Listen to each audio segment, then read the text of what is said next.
Hey, it's me, Steve WB, and welcome back to my channel. And today we are talking about a low budget, somewhat low budget camera that you can use in the studio as well as use out in the field and use it as an action camera.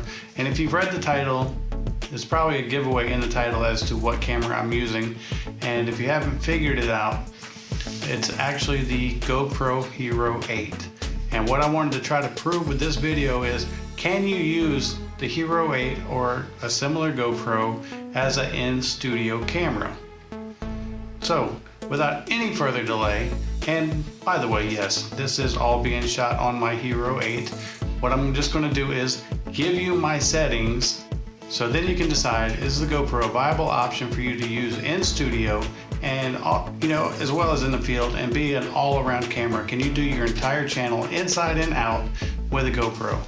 And if you like the way that this looks, except for the face of course, and disregard the background is shot on a green screen, so you really just have to go off of how I look, because the background will be fake.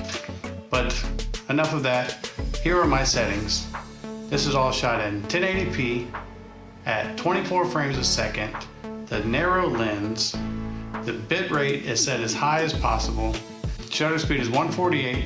The ISO is set at the minimum of 100 and a maximum of 400. You don't want that to get too high and to put too much grain in your image. The white balance is set on auto. The sharpness is set all the way, and I'm using the flat color profile. That way I can color grade this myself later, because you get a better color range if you shoot it in flat and then add color later.